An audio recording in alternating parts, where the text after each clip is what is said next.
এত আনন্দের বিষয় সবার। তা আমি মনে করি যে আমার যে আনন্দটা, এই আনন্দটা ওনাদের সঙ্গে শেয়ার করলাম, যে এটাই আমার কাছে বেশি আনন্দ। ওনার শহীদ পরিবার, ওনাদের ত্যাগের বিনিময়ে কিন্তু আজকে আমরা বাংলাদেশে সুন্দরভাবে বসবাস করতে পেরেছি।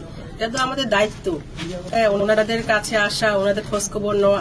আমি আমার পক্ষ থেকে আগে থেকে ওনাদের সার্বিক খোঁজখবর নেওয়ার যতটুকু পারি চেষ্টা করছি। ওনারা ঢাকায় গেছে, ওনাদেরকে সার্বিক সহযোগিতা করা। তো আজকে ওনাদের বাসায় আমি আসে দেখা করলাম। এটা আমার জন্য খুবই গর্বের বিষয় মনে করি, কারণ ওরা আমাদের শহীদ পরিবার। ওনাদের কারণে আমরা এতদিন মামলা মোকদ্দমায় বাসা থেকে আমরা সবাই পালিয়ে বেড়াচ্ছিলাম, আন্দোলন সংগ্রাম করেছি, সেভাবে করেছি। তো ইনশাআল্লাহ ওনাদের পাশে যেহেতু আজকে এসেছি, ভবিষ্যতেও থাকবো, সারা জীবন যতদিন আমাদের হায়াত দিয়েছি ওনাদের পাশে আমাদেরকে পাবেন। আমি তো দিনাজপুর জেলা বিএনপি সাংগঠনিক সম্পাদক। আমি মনে করি আমাদের বিএনপির আরো অনেকে ওনাদের খোঁজ খবর নিয়েছে। আজকে আমি এসেছি, তারা আবারও আসবে। আমি যেহেতু এসেছি, আমার দেখা দেখি দেখবেন আরো অনেকে আসবে। আমি চাই ওনাদের খোঁজ খবর নেক সবাই।